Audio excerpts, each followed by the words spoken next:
I always thought love sounded loud, like laughter echoing down a hallway or two, people talking over each other just to be heard.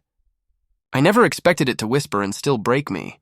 It was a Friday evening, one of those in-between hours when the sun's still hanging on, but the hallway lights are already glowing. I had just pulled Rachel into a hug. Nothing dramatic, just the kind of embrace people in love are supposed to share without thinking. Something routine, a pause in the day. I wasn't expecting anything but that moment of simple closeness. But as my arms wrapped around her, I heard it, barely audible, slipped through a breath she probably didn't mean to let out. God, don't, my body froze. Everything inside me just locked. Her body was stiff, barely brushing against mine, like the contact itself was something she had to tolerate.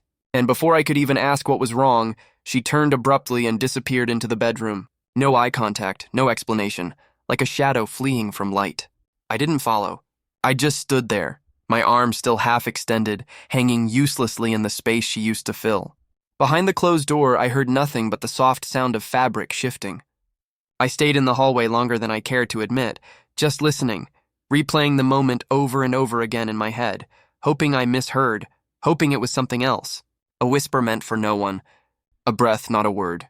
But no matter how I twisted it, those two words remained. God, don't, that's not confusion. That's not affection. That's not stress from a long day. That's rejection. Resentment, maybe something she'd been holding back.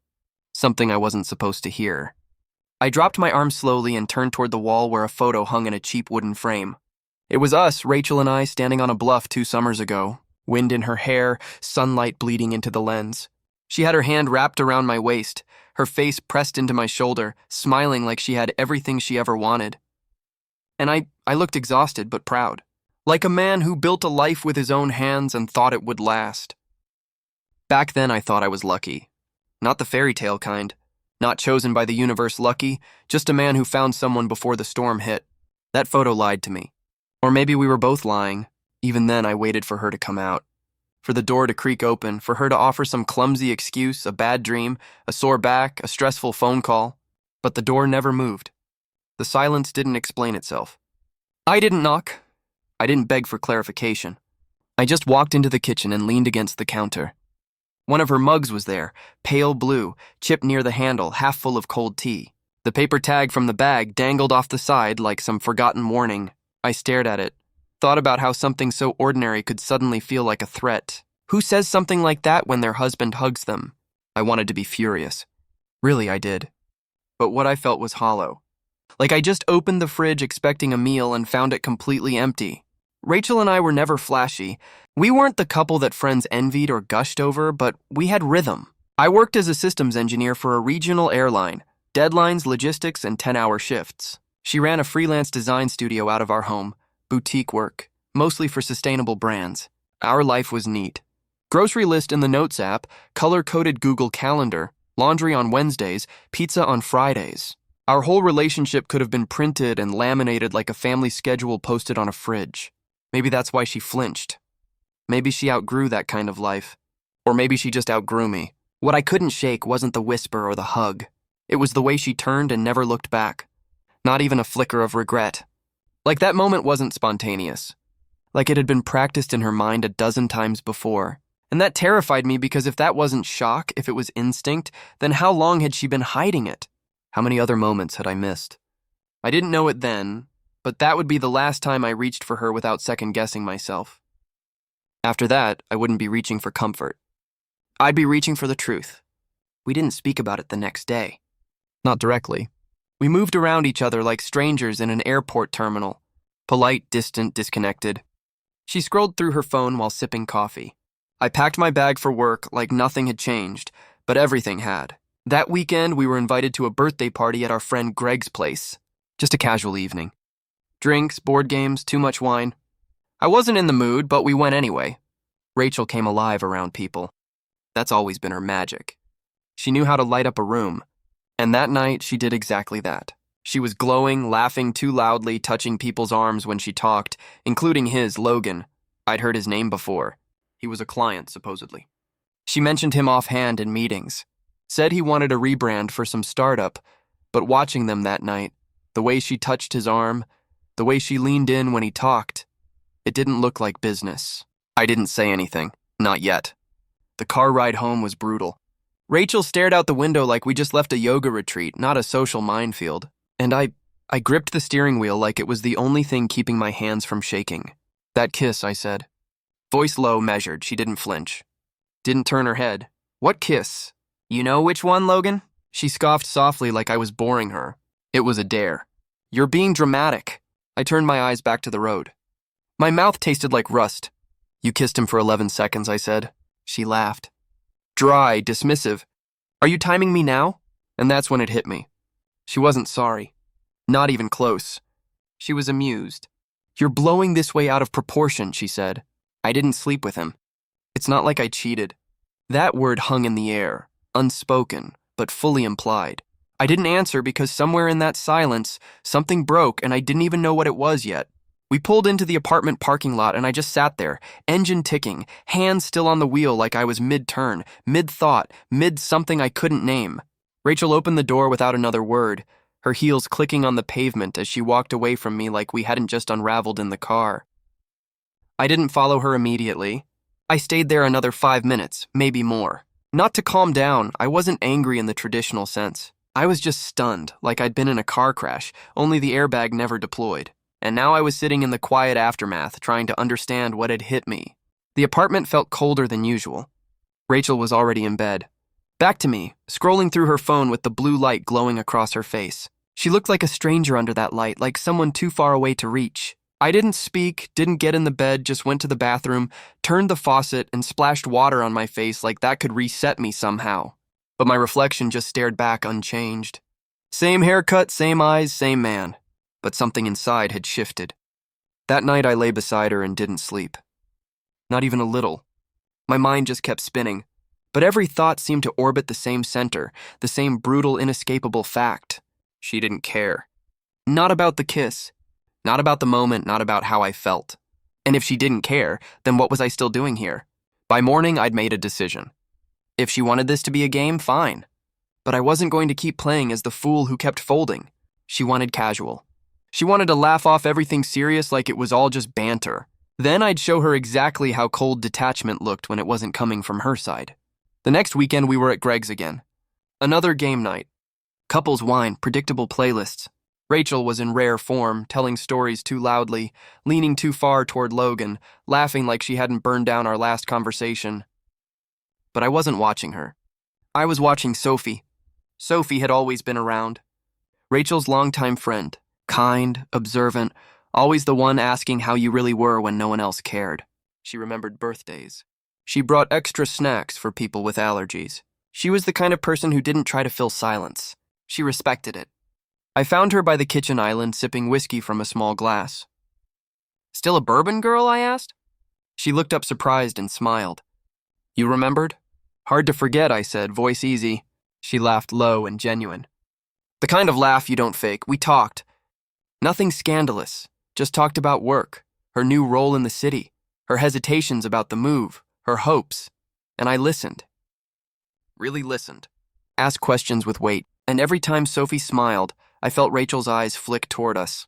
Every time Sophie leaned in, Rachel shifted in her chair across the room. I didn't gloat. Didn't put on a show, but I also didn't stop. Eventually, Rachel came over. Too polished, too smiley. You two look cozy, she said, eyes locked on Sophie. Sophie smiled coolly. Noah was just telling me how much he appreciates digital design. Who knew? I shrugged. You spend enough time with a designer, some of it rubs off. Rachel's laugh was brittle. Off. Maybe you can design my next. Logo then, huh? I looked at her unreadable. I think you already have plenty of volunteers. She blinked. Just a second, but enough for Sophie excused herself soon after, but not before giving me a look. Curious, thoughtful, and I didn't feel guilty. Not one bit. At home that night, Rachel was quieter than usual. Didn't mention Sophie, didn't ask about the conversation, but I caught her watching me through the mirror as I brushed my teeth. Her eyes scanning me like I was a book she hadn't finished and wasn't sure she liked anymore. And in that silence, something became clear. I didn't talk to Sophie because I was trying to cheat. I talked to her because it was the first time in weeks that Rachel seemed to actually feel something. She'd grown so used to me being predictable, soft, reachable. Now she couldn't read me. That spark I saw in her eye, it wasn't affection, it was fear. And fear meant she still had something to lose. Next weekend, another gathering. This time, a backyard party.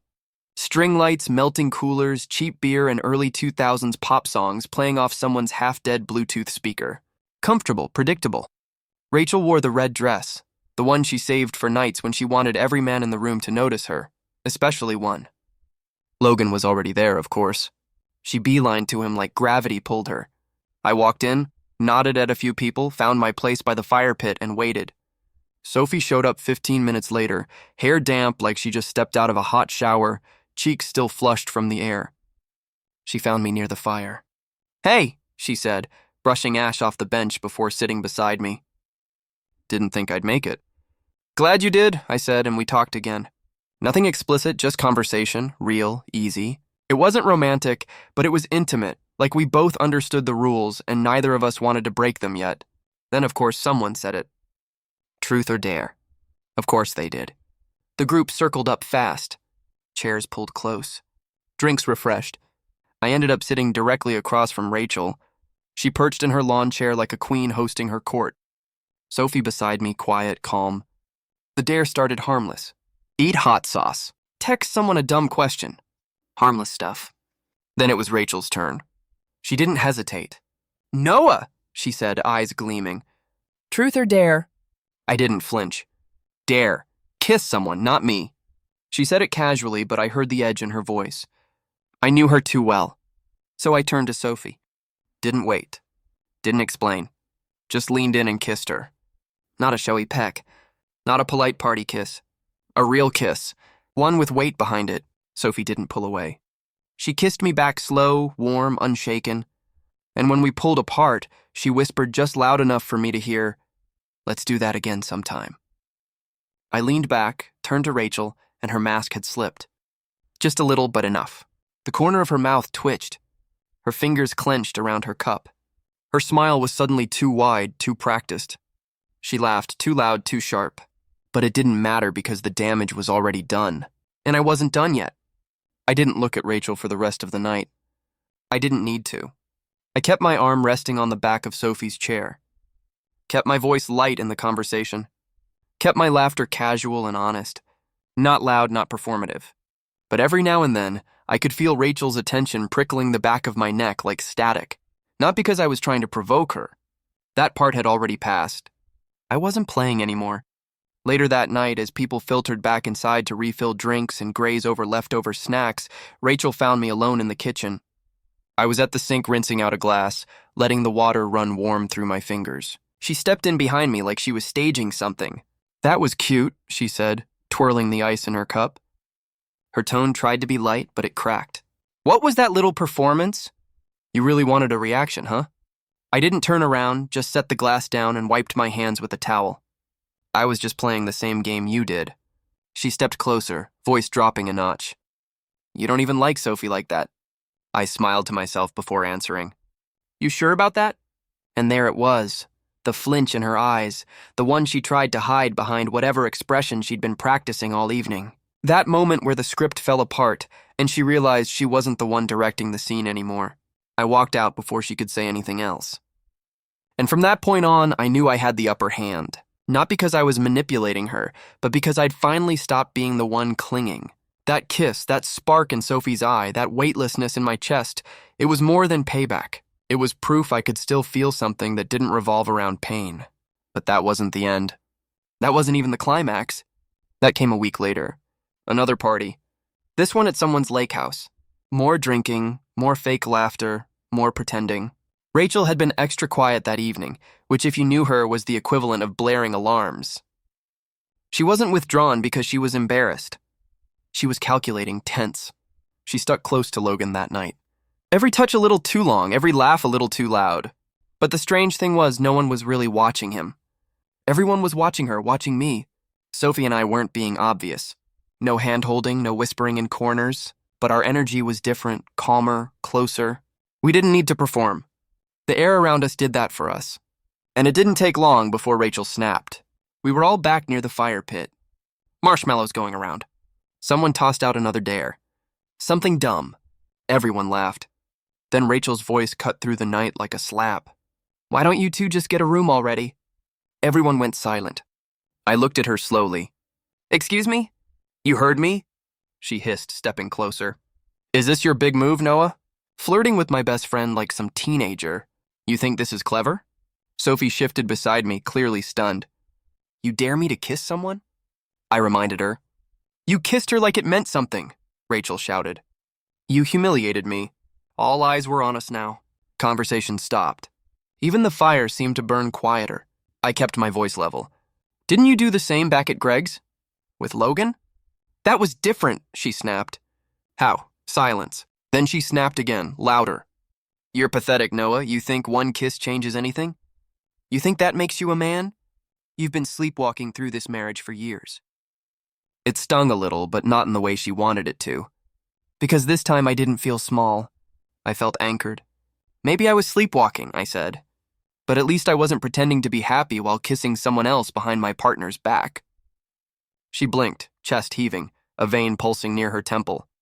Then, without another word, she spun on her heel and stormed inside the house. The screen door banged shut behind her, loud and final. No one said anything. They didn't need to. That was the night the mask cracked all the way through. People started talking again, louder than usual, trying to shake the awkwardness. I stayed put, feeling the heat from the fire and the coldness of what had just happened swirling in my chest. I wasn't proud, but I wasn't ashamed either. I wasn't anything, really. Just done, I waited. Gave it time, enough time to make it clear I wasn't following her out of guilt or need. I waited until the energy had shifted back into its usual background hum, until people stopped staring. Then I stood up and walked away from the group. The lake glittered in the distance, calm and dark. I passed the dock, the picnic tables, the quiet edge of the house, and found myself near the guest cabins. One of them had its porch light on, faint and yellow. I don't know what made me check. I don't even know if I was expecting anything. Maybe I was hoping I was wrong, but the door wasn't locked. And the second it opened, I knew I wasn't. I heard the laugh first, low and familiar and smug. Logan. And then I saw them. Rachel in the bed, tangled in the sheets, her back bare, her hair a chaotic mess across the pillow. Logan propped up on one elbow, completely unapologetic. Hey, buddy, he grinned. Didn't know we had an audience. Time froze. My fists clenched before I could stop them. I crossed the room in 2 steps and hit him once, twice. The second time, his nose broke, a sharp crack and a rush of blood. Rachel screamed, scrambling off the bed, wrapping herself in a sheet that barely covered her. She grabbed my arm. Noah, stop. I did, pulled back, breathing hard, hands trembling. Logan groaned, still smiling through it, the bastard. Rachel's eyes were wild. It meant nothing, she gasped. I swear, but I didn't care. Not about her apologies, not about her panic, not about the regret that only showed up once the damage was done. I turned and walked out, didn't slam the door, didn't say a word, just left. Outside, the air felt cleaner, sharper, the kind of air that lets you breathe all the way down. And for the first time in months, I did. Every step back to the main house felt like shedding weight. My shoulders dropped, my jaw unclenched. I wasn't angry. I wasn't hurt. I was free. Back inside, the house had mostly gone quiet. A few people whispered in corners. A couple of them glanced up as I entered, caught a look at my face, and quickly looked away. No one asked where I'd been. Maybe they knew. Maybe they didn't want to know. I went to our room, packed slowly, deliberately, only what mattered. Each folded shirt felt like a small decision. Each pair of socks a reminder that I was the one choosing this now, not her. I couldn't stop what she did, but I could decide how I responded, and I chose silence. She didn't follow me. Not right away. Not until I had my bag over my shoulder and my hand on the door. Then I heard it. No, wait. I turned. She was standing at the end of the hall, still in that same crumpled sheet like it was a costume she hadn't taken off yet. Her face pale, her voice shaky. Please, it didn't mean anything. I was drunk. I wasn't thinking. I cut in. You never think because you never believe there'd be consequences. She stepped closer, desperate. You can't just walk away from this, from everything. I tilted my head. You mean from the marriage where you kissed my friend in front of everyone, or the one where I found you in his bed? She recoiled like I slapped her. Noah, please. You broke it, I said quietly. And the worst part is you knew exactly what you were doing. You just didn't think I'd ever stop caring. I walked past her out the door and I didn't look back. The screen door shut behind me with a weight that felt final. It didn't slam. It didn't rattle. It just closed like the last page of a book you never planned to reread. The gravel crunched under my boots as I walked toward the car. I didn't rush. I didn't even feel the cold. Everything inside me had already gone still. By the time I opened the driver's door, my hands were steady.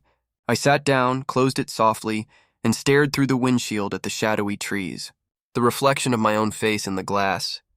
I didn't recognize the man looking back, but I trusted him. He didn't look broken. He looked finished.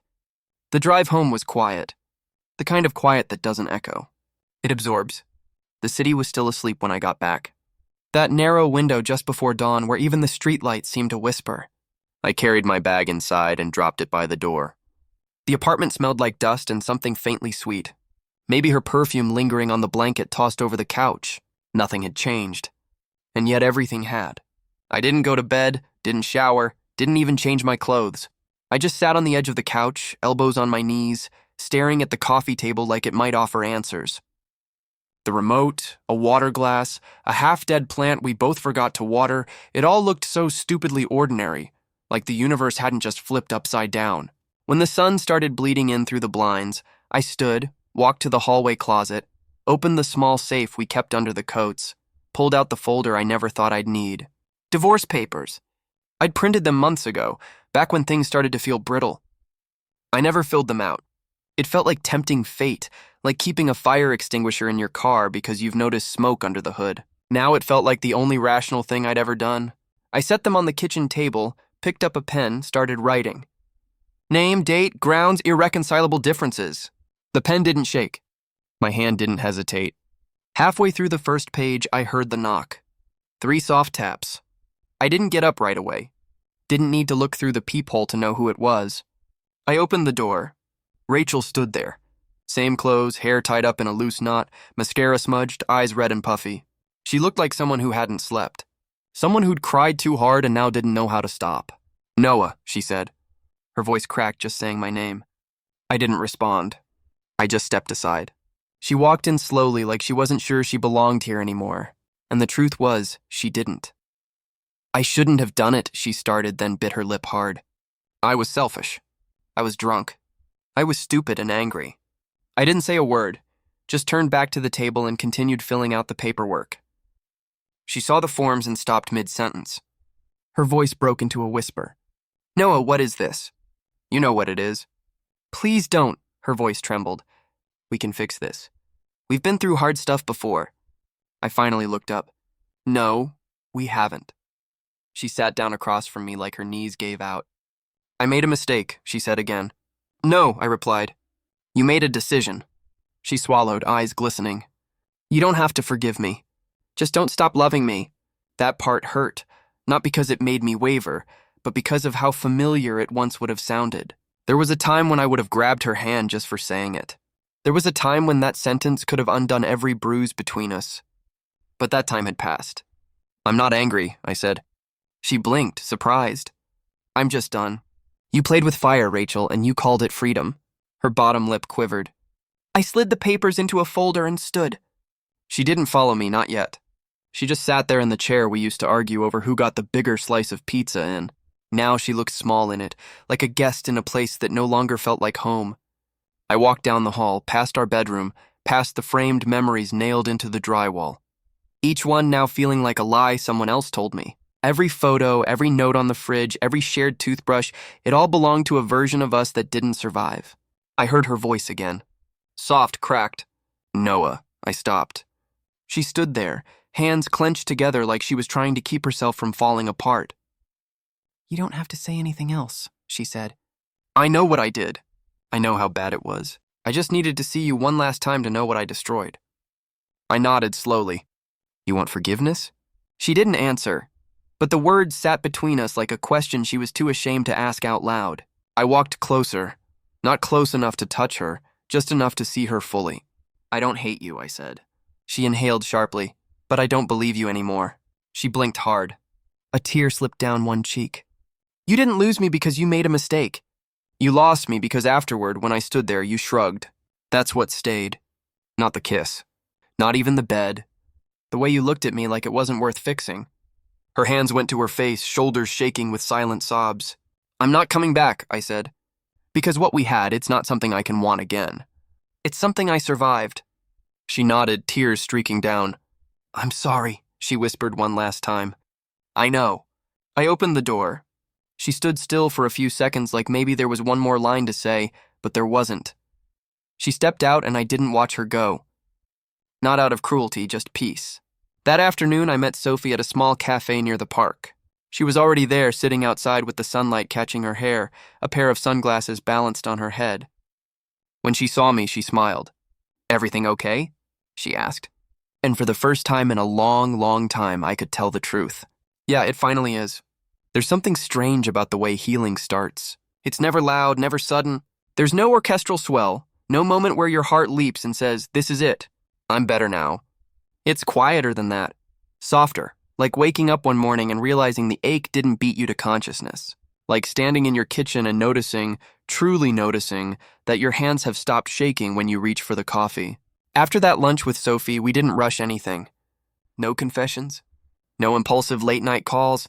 No candlelit moments full of tension and half-spoken longing. Just check-ins, sometimes through text, sometimes over coffee, sometimes sitting on opposite ends of a park bench talking about nothing that mattered. And somehow that felt like everything. And it was exactly what I needed. 2 weeks passed. One evening, I found myself at her place for the first time. A small apartment above a bakery, windows open, faint cinnamon in the air. Her place was cozy in the way that had nothing to prove. Books stacked on the floor, a half-solved puzzle on the table, a cat named Theodore watching me like I'd interrupted his private hour. We sat on the couch, close but not quite touching. A movie played in the background, but neither of us paid attention. Something about sitting next to her made the noise around us fade. Not in a dramatic, cinematic way, more like a soft, dimmer switch turning the world down just enough. She sipped her wine, looked at me sideways. I haven't had someone just sit with me like this in a long time, she said. You seem like someone people don't walk away from, I replied. She smiled faintly. They don't. I just stopped gripping too tightly. That stayed with me for the rest of the night. Later, after the wine was finished and the credits rolled on a movie we couldn't name, her knee brushed mine. I didn't move.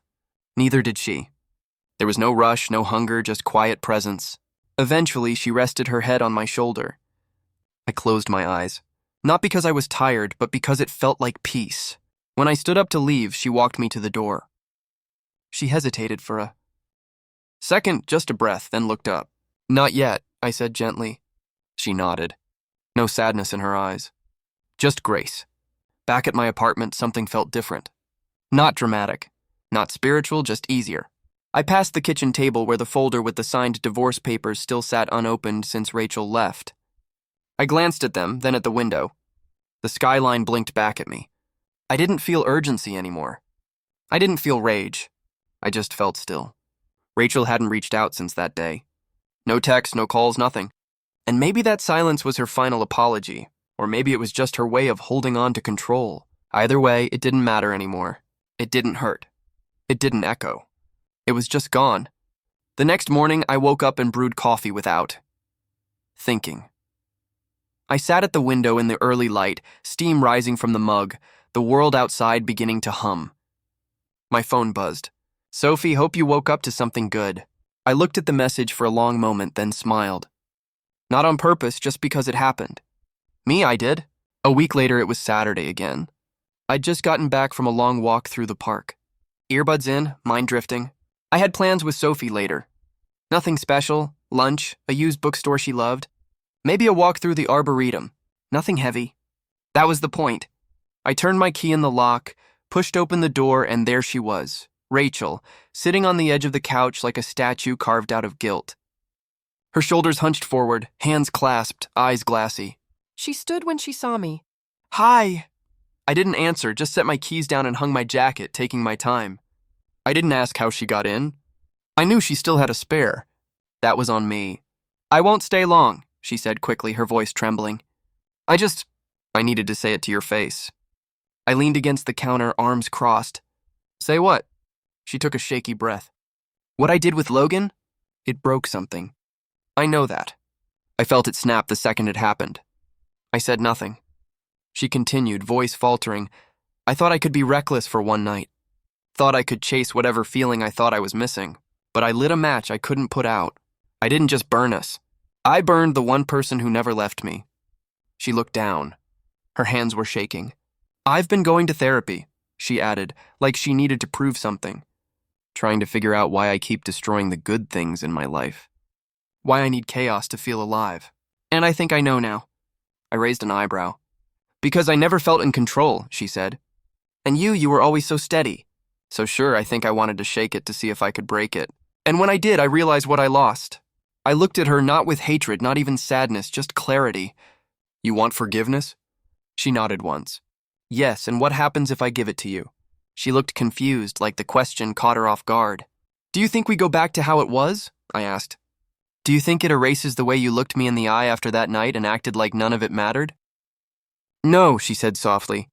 But maybe it lets you move on. And maybe it lets me stop hating myself. I stepped closer. Not close enough to be a comfort. Just enough to make sure every word landed. I don't hate you, Rachel. She blinked fast, surprised. I just don't believe you. She opened her mouth to speak, then stopped. You didn't lose me because you made a mistake. You lost me because afterward, when I stood there, you shrugged. Her face crumpled. One hand went to her mouth as tears spilled freely now. I'm not angry anymore, I said. But I'm not coming back because what I had with you, it's not something I want again. It's something I survived. She nodded slowly, shoulders trembling. I'm sorry, she whispered one last time. I know. I opened the door. She stood there a moment like she might say something else, but she didn't. She stepped out into the hallway and I didn't follow. The door closed behind her with a soft click. Not a slam, not a bang, just a sound with no return. I stood there for a second, my hand still resting on the doorknob, as if I had to feel the boundary between what was and what was no more. Then I turned away, walked back inside, and let the silence settle. But the silence was different. Not the same kind I'd sat in weeks ago. The one that buzzed in your ears and made you feel like your own breathing was too loud. This silence was calm still, like the inside of a cathedral after everyone has gone home. A few hours later, I met Sophie for lunch. She was already at the table, sunglasses on the edge of her nose, flipping through a secondhand novel while waiting for me. When I sat down, she looked up and tilted her head slightly. Everything okay? She asked it gently. Not with pressure, not with expectation, just the kind of concern that comes from watching someone learn to stand again. Yeah, I said. It finally is. We talked about her new project, about a local gallery exhibit she wanted to see, about the weird weather shift, and the bakery across from her building that started selling matcha croissants. It wasn't electric. It wasn't poetic. It was real. And that was enough. Later, as we walked down the street, she pointed out a bookstore I'd never noticed. We ducked inside. She disappeared into the nonfiction section while I browsed used paperbacks, thumbing through cracked spines and yellowed pages that smelled like memory. When we met back at the register, we each had a book in hand. Mine was about architecture and forgotten cities. Hers was poetry. She smiled when she saw my choice. Looks like you're finally starting to rebuild. Maybe I was. That night, back at my place, I sat at the kitchen table alone. The folder still lay where I left it. Divorce papers signed, sealed, final. I'll call a lawyer on Monday. Or Tuesday. I wasn't rushing. There was no need to rush endings when beginnings had already started to grow. I glanced at my phone. No missed calls, no unread messages. Rachel had kept her promise, or at least her distance. For the first time, it didn't feel like a power play. It didn't feel like a tactic. It felt like acceptance and distance. Distance felt good. The next morning, I woke early, made coffee, didn't check my phone right away, didn't feel the pull to stare into a screen, waiting for something to make me feel real. I stepped out onto the balcony instead, mug in hand, watching the city wake up in soft gold-tinted waves. My phone buzzed once. Sophie, no text, just a photo. It was a sunrise, a different angle. Her apartment's view, same sky, and that was the whole point. We weren't saving each other. We were just learning how to exist under the same sun again. Later that week, we met for dinner. This time, no small talk. After dessert, she looked at me and said, if this is just friendship, I'm good with that. But if it's more, I want it to be slow. No expectations, no rebound labels, just real.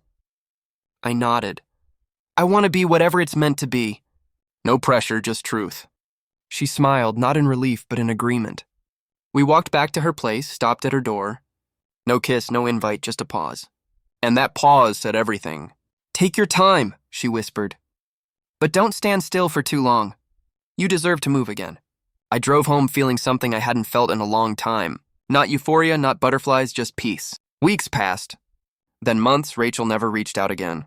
No surprise visits, no cryptic messages. A friend mentioned she moved out of the city, took a job somewhere upstate. I didn't dig deeper. I didn't need to. What happened between us would never be undone, but it also wouldn't be relived. That part of my life had its ending. And this was whatever came after the credits. Sophie and I grew closer slowly, steadily. Nothing explosive. No declarations, just presence, books shared, meals cooked, walks taken in familiar neighborhoods that began to feel new with her beside me. One night while we were cleaning up dinner, she asked me, "Do you regret any of it?" "The past?" "No," I said. "Not anymore. Because even the ugliest things in life, they leave behind clarity. And clarity, if you're lucky, becomes peace." She nodded, poured more wine, and we sat on the couch again, just like that first night. Her head on my shoulder, my eyes closed. The world turning gently around us. Not burning anymore, not crashing, just turning. And I, for the first time in years, felt like I was turning with it.